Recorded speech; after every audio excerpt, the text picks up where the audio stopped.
नमस्कार दोस्तों, स्वागत है आपका YouTube चैनल कंपटीशन बॉस पर। मैं हूं आपका दोस्त नितेश।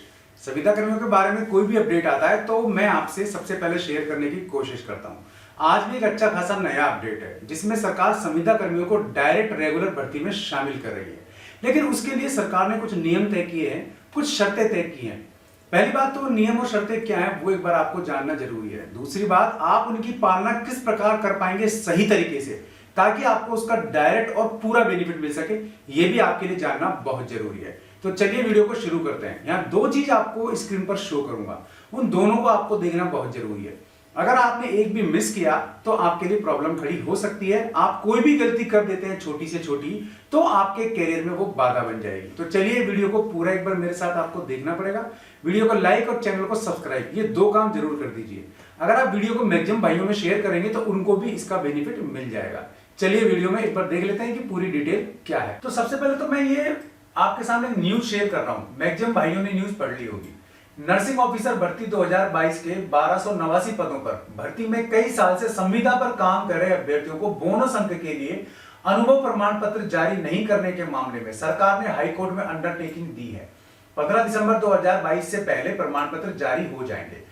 राज्य सरकार की अंडरटेकिंग के बाद अदालत ने इस संबंध में दायर याचिका को निस्तारित कर दिया है। जस्टिस महेंद्र गोयल ने यह निर्देश विनोद कुमार एवं अन्य की याचिका पर दिया।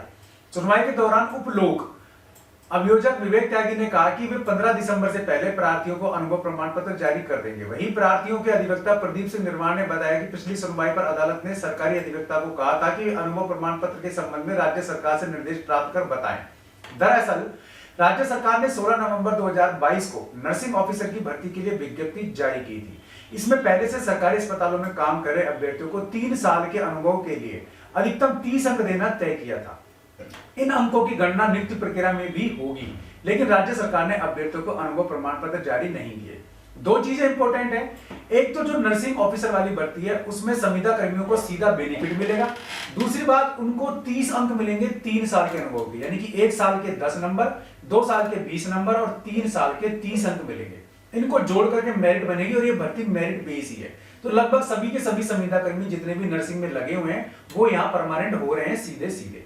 तीसरी बात, सरकार 15 दिसंबर 2022 से पहले उनका अनुभव प्रमाण पत्र जारी करेगी। यह सरकार ने खुद अंडरटेकिंग देकर के कोर्ट को बताया है। अब यह एक चीज गौर करो आप कि इसका मतलब यह था कि पहले अनुभव प्रमाण पत्र जारी करने में प्रॉब्लम हो रही थी। तो अब सरकार ने जब कह दिया है कि 15 दिसंबर 2022 से पहले अनुभव प्रमाण पत्र बनाए जाएंगे तो इसके लिए गाइडलाइन भी सरकार ने जारी कर दी है। अब वो गाइडलाइन आपको जान लेना बहुत जरूरी है, तो वो गाइडलाइन भी एक बार आप देख लीजिए। तो ये परिपत्र सरकार ने जारी किया है, ये गाइडलाइन है अनुभव प्रमाण पत्र बनाए जाने के संबंध में। आप देखिए, राजस्थान सरकार कार्यालय संयुक्त निदेशक चिकित्सा एवं स्वास्थ्य सेवाएं जोन जयपुर, ये 12 यहाँ महीना दिया है और सन दिया है। डेट यहाँ शायद डालना भूल गए क्योंकि अक्सर सरकार में इस तरह का हो जाता है। नीचे डालिए 7 दिसंबर को जारी लेटर है। तो चलिए यहाँ एक बार देख लेते हैं परिपत्र क्या कह रहा है।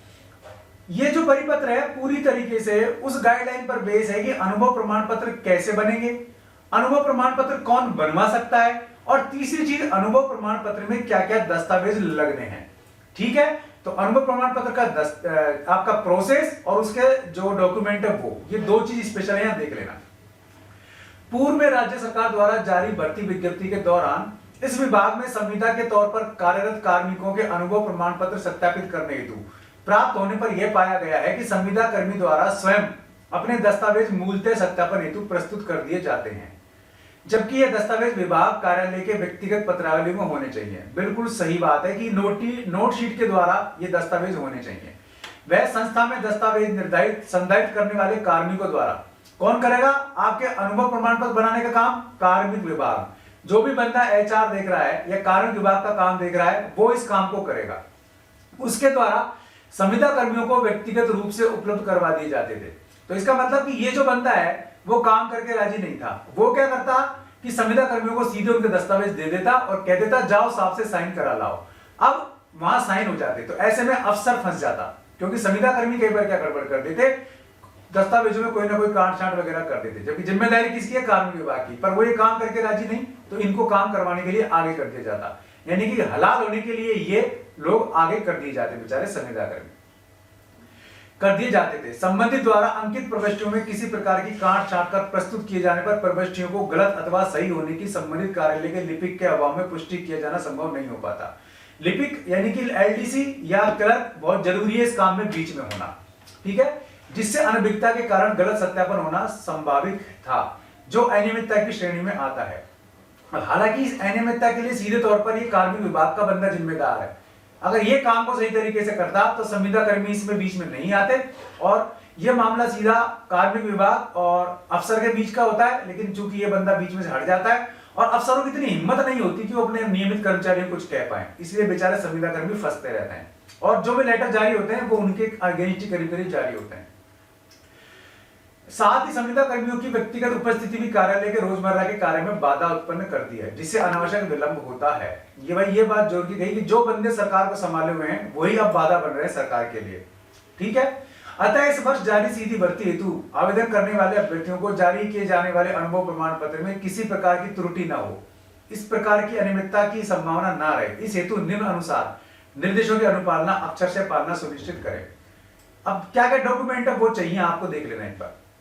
संविदा कर्मियों को लगाए जाने हेतु प्राप्त स्वीकृति की प्रति, संविदा कर्मियों को लगाए जाने हेतु एमआरएस अथवा स्थानीय स्तर पर स्वीकृत आवेदन अनुमोदन की प्रति, कार्मिकों को लगाने हेतु जारी विज्ञप्ति की प्रति, कमेटी द्वारा अनुमोदित चयनित अभ्यर्थी के आदेशों की प्रति, कार्मिक को जारी नियुक्ति पत्र की प्रति, कार्मिकों के द्वारा कार्य ग्रहण की प्रति, संविदा कर्मियों को उपस्थिति प्रमाण पत्र अधीक्षक द्वारा प्रमाणित की प्रति, कार्मिकों को देय भुगतान का ब्यौरा भुगतान पत्र की फोटो प्रति, उपरोक्त सभी दस्तावेजों सहित प्रमाण पत्र जारी करने के संबंधी जिलों के मुख्य चिकित्सा स्वास्थ्य अधिकारी एवं प्रमुख चिकित्सा अधिकारी कार्यालयों के लिपिक के साथ ही भिजवाया जाना सुनिश्चित करें। यानी कि ये बंदा एलडीसी है जो आपको आपके दस्तावेज लेकर के जाएगा और वही अनुभव प्रमाण पर साइन करके आपको देगा, साइन करवा करके देगा। और जिम्मेदारी भी इसी की होगी अगर गलती होती है तो। किसी भी संबंधित संविदा कर्मी के द्वारा व्यक्तिगत रूप से प्रस्तुत किए जाने वाले दस्तावेजों के आधार पर अनुभव प्रमाण पत्रों को सत्यापन नहीं किया जाएगा। तो संविदा कर्मी भाइयों, आपको अपने प्रमाण पत्र सत्यापित कराने के लिए जाना जरूरी नहीं है, ये केवल बाबू का ही काम है। साथ ही इस बात का विशेष ध्यान रखा जाए कि अनावश्यक रूप से किसी प्रकार के राज्य के दस्तावेज अनुभव प्रमाण पत्र जारी करने हेतु बिना अनुमति के सीधा संविदा कर्मियों को नहीं करवाया जाए। अब अगर मान लीजिए आपको कोई बाबू संविदा कर्मियों को सीधा दस्तावेज उपलब्ध करवाता है तो उसकी जिम्मेदारी तय की गई है और कार्रवाई उसी पर होनी है। उनसे प्रार्थना पत्र प्राप्त कर संबंधित सीएमएचओ अथवा पीएमओ के माध्यम से अनुभव प्रमाण पत्र तैयार करवाते हुए भिजवाएं। उपरोक्त सभी दस्तावेज संबंधित भुगतानकर्ता कार्यालय के प्रभारी द्वारा प्रति हस्ताक्षरित कर भिजवाया जाना सुनिश्चित करें, ठीक है।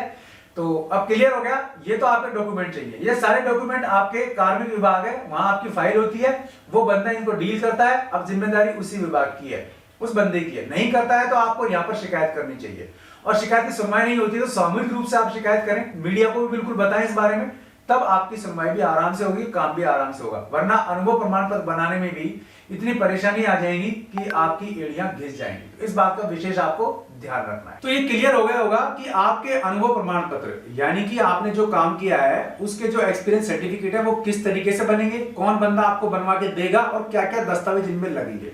और ये सारे दस्तावेज आपको कहां मिलेंगे? कार्मिक विभाग के पास ही मिलेंगे। यानी कि आपके ऑफिस में जो बंदा आपका कार्मिक विभाग, आपका एचआर डील करता है उसके पास मिलेंगे। वो काम नहीं करता है तो आपको शिकायत करनी, मैंने बता दिया कहां और किस तरह करनी है मैंने आपको बता दिया। और मीडिया को जरूर बीच में लेते हुए शिकायत करें ताकि कार्रवाई होने की पूरी संभावना रहे और आपका काम भी नहीं अटके। तो ये था आज का वीडियो। पसंद आया तो लाइक और शेयर जरूर करें। चैनल पसंद आया सब्सक्राइब कर लीजिए, बेल आइकन दबा देंगे आप तो वीडियोस के नोटिफिकेशन आपको मिलते रहेंगे। आज के लिए इस वीडियो में बस इतना ही। ऐसे ही किसी यूजर वीडियो में फिर मिलूंगा, तब तक के लिए नमस्कार।